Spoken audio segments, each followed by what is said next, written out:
तो आज फिर हम आए अपने खेत में और देख रहे हैं कि टमाटर का स्टेटस है। हमारे साथ में बेंगलोर के सुप्रसिद्ध प्लास्टिक सर्जन डॉक्टर शोभित माहेश्वरी आज हमारे साथ हमारे बीच हैं। डॉक्टर साहब, पूछिए आप क्या पूछना चाहते हैं आज खेत के बारे में। नहीं, मैं देख रहा था अभी तोड़ाई चल रही है, बहुत अच्छा आपने मैनेज किया हुआ है। तो आप थोड़ा बताएं आप क्या कर रहे हैं, किस तरह से इसको मैनेज कर रहे हैं, कितने दिन हो गए इसको लगाए हुए।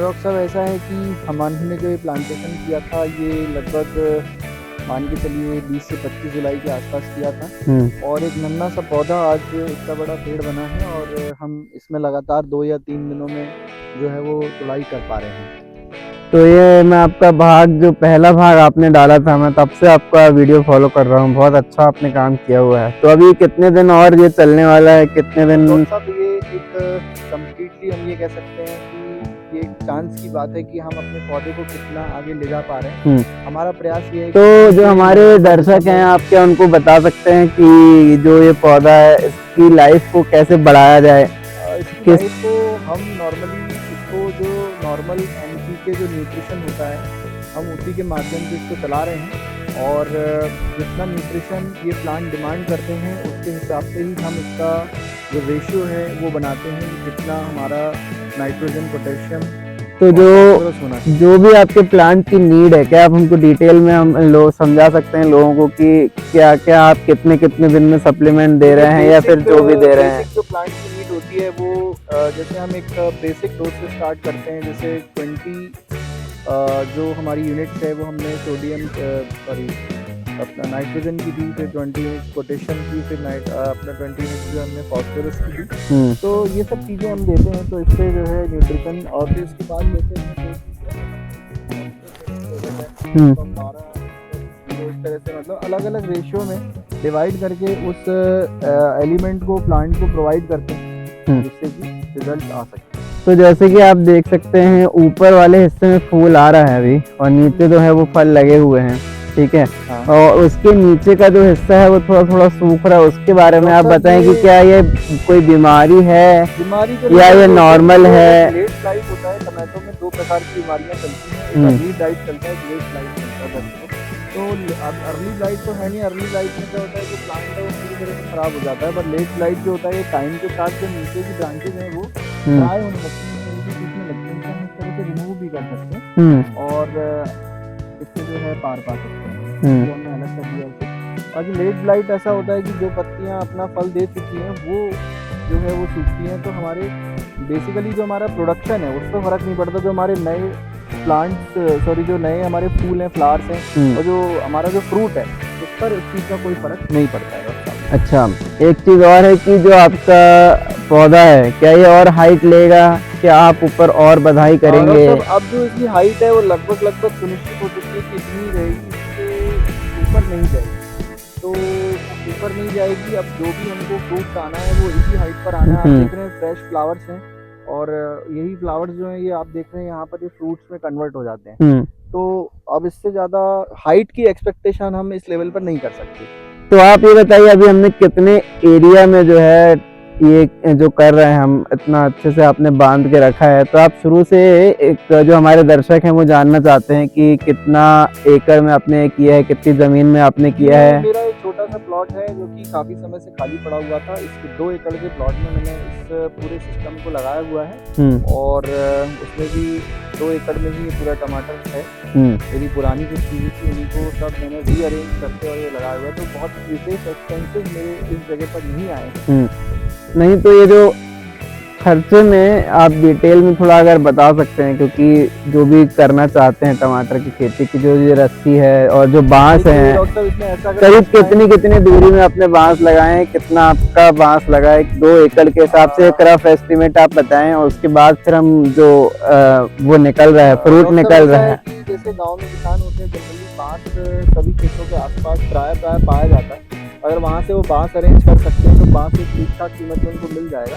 और 8-8 फीट की दूरी पर आप देख रहे हैं बांस लगे हुए, 2 बांस हमको लगते हैं 8-8 फीट की दूरी पर। अब आपके मादे की जो लेंथ होती है, मादा चलाता है जो नीचे चल रहा है, तो मादे की लेंथ के हिसाब से 8-8 फीट में आप बांस का जो स्ट्रक्चर है वो डिवाइड करके आगे चल सकते हैं। फिर रस्सी की बंधाई एक साथ नहीं लगती। पहले फर्स्ट लेवल ये होता है, फिर सेकेंड लेवल होता है, जो मैं अपने प्रीवियस वीडियो में बता दूँ। तो हमने 3 तरह से रस्सी को 3 लेवल पे बांधा हुआ है। ये रस्सी मार्केट में इजीली मिल जाती है। अगर आप ठीक से उसको नेगोशिएट करके रेट को सेटल करके लेते हैं तो एक नॉमिनल कीमत में जो रस्सियाँ वगैरह ये सब अपने को मिल जाती है। तो इस हिसाब से हम इसको स्ट्रक्चर को बना सकते हैं। अच्छा, तो अब ये खर्चा जो है वो अलग अलग हो सकता है। आपका क्या नेगोशिएटिंग रेट है, आप किस रेट पर परचेज कर रहे एक हैं। अंदाजन आप बताइए कि एक जो बांस है वो कितने रुपए का पड़ता है, तो कितने टोटल बांस करीब लगे हुए हैं? 12 रुपए का 15 रुपए के आसपास का एक बांस होता है। हाँ। और ये रस्सी जो होती है उसका एक बंडल आता है, तो बंडल किलो के हिसाब से आता है। कभी इसका रेट 40 रुपये हो सकता है, कभी 50 रुपये हो सकता है। ये वेंडर टू वेंडर जो रेट है वो डिफरेंट होते हैं।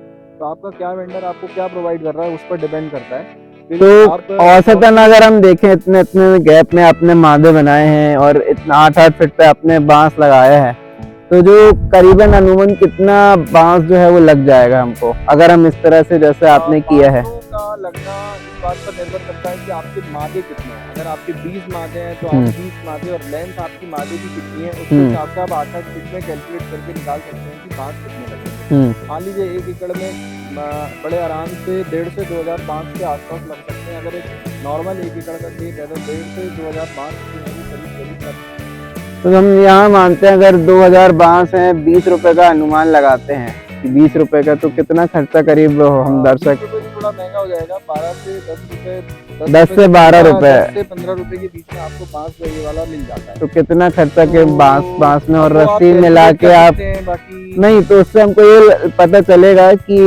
जो खेती हम कर रहे हैं इतने एरिया में कर रहे हैं तो हमारी लागत कितनी है और मुनाफा कितना, जो हमारे किसान दर्शक हैं कितना मुनाफा वो है कमा सकते हैं। शुरू में जब आप लगा रहे हैं इस चीज़ को, तो शुरू में आपको सिर्फ लागत ही लागत लगनी है।